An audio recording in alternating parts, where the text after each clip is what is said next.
그런데 이미 집을 마련하시고 사업을 시작하셔가지고 돈이 필요하지 않으신 분들은 이 모은 돈을 굴리시죠.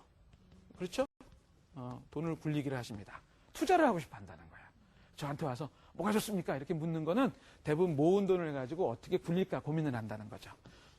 돈을 굴립니다. 왜 굴리시죠? 쓰기 위해서. 맞습니다. 쓰기 위해서. 네. 쓰기 위해서. 이 쓰는 거는 대부분 자녀들 교육비나 또는 아까 말씀하신 노후를 위해서 돈을 쓰다가 남으면 어떡하죠? 자녀에게 주죠. 자녀에게. 돈을 남기십니다. 그래서 대부분 이렇게 돈의 일생이 이런 제가 동그라미로 표현을 했습니다. 여러분들은 지금 벌기에 바쁘신 분들도 있고 모으기에 바쁘신 분들도 있고 또 굴리기에 바쁘신 분들도 있겠죠. 혹시 만약에 여러분들이 쓰기에 바쁘신 분들은 이건 좀 문제가 있습니다. 그래, 이 두 번째 돈 쓰기 할 때는 돈을 빌리죠. 돈을 빌립니다. 대부분 집을 살 때 대출을 받으시는 거. 빌리면 어떻게 해야 되죠? 그렇죠. 돈을 갚죠. 그리고 이 돈을 처음 벌 때부터 이 돈을 남길 때까지 지속적으로 해야 되는 게 돈을 지키셔야 됩니다. 돈 지키기. 세금으로부터. 내지 말아야 될 세금은 내지 마셔야죠. 그래서 연말정산 때 막 애를 쓰시는 게 거기고요. 그 다음에 여러분들이 사업하시는데 화재보험을 들어놓는 이유. 오늘 갑자기 화재가 나면 내 재산이 다 날아가는 거죠. 그러니까 조금의 비용을 가지고 이제 화재를 막기 위해서 돈을 지키는 방법입니다. 보험을 들고 그다음에 절세 방법을 찾고 이거. 어떤 분들은 이 집을 마련하는데 너무 많이 빌려가지고 갚느라고 애를 쓰느라고 돈을 모으질 못합니다. 어떤 분들은 벌어서 다 쓰기 때문에 여기에서 멈추죠, 돈이. 이 뒤로 안 옵니다. 어느 분들은 돈을 너무 많이 빌려가지고 갚느라고 애쓰느라고 돈이 여기서 못 옵니다. 그렇죠?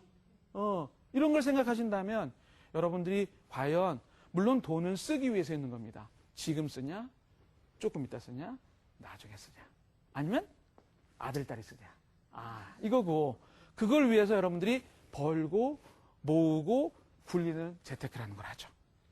그러신다면 여기에 여러분들이 방법들이 여러 가지가 있습니다.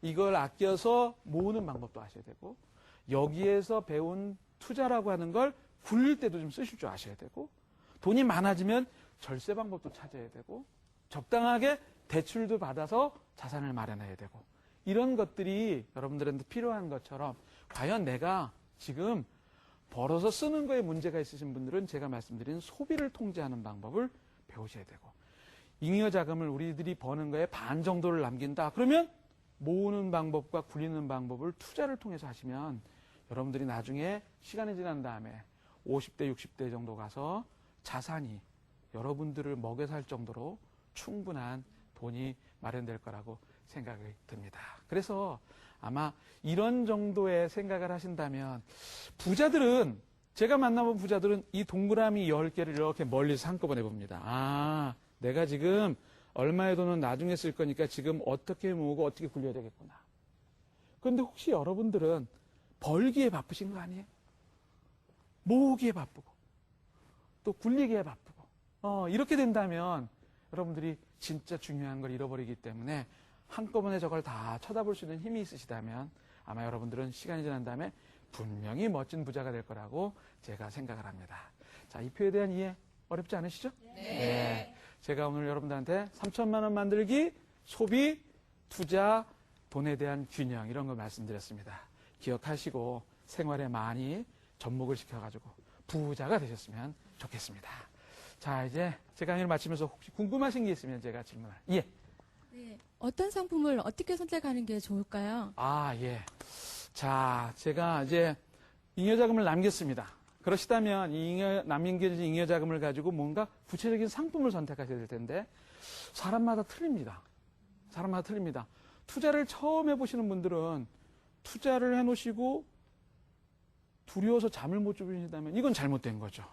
주식이 9시 뉴스에 떨어졌다 그러면 내 돈 어떻게 되는 건가 이러시다면 문제가 되기 때문에 그러신 분들은 조금 위험성이 적은 내가 아직 처음 하니까 10만 원만 해보겠다라고 하셔도 괜찮습니다. 30만 원 남겨도 20만 원은 안전한 거에 다시고 10만 원만 투자를 해보셔도 괜찮습니다. 그것도 두려우시다면 주식이 많이 들어가 있는 거 말고 주식이 적게 들어가 있는 걸 해보시면 됩니다.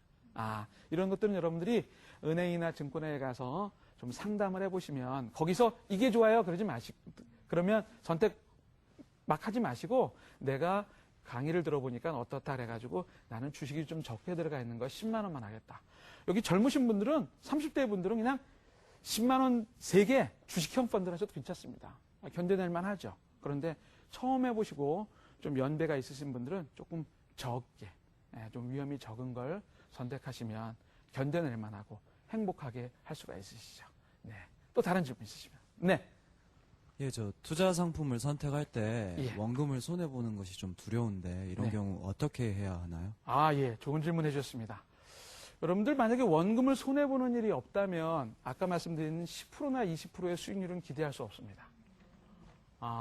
위험과 수익은 두 가지의 얼굴이 같이 있는 거기 때문에 여러분들께서 위험을 더 많이 안으면 안을수록 수익도 더 많이 납니다.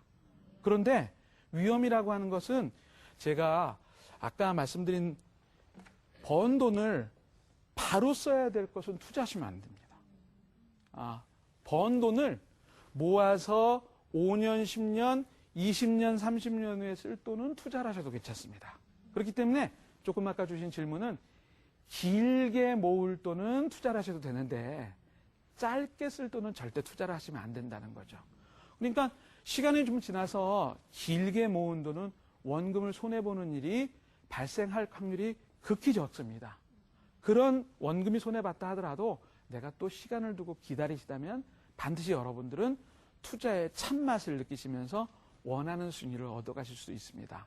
그렇기 때문에 원금을 손해볼 거에 대한 위험은 시간을 내가 3년, 5년, 10년 여유 있는 돈만 투자를 하신다면 위험은 굉장히 줄어들기 때문에 걱정을 하지 않으셔도 됩니다.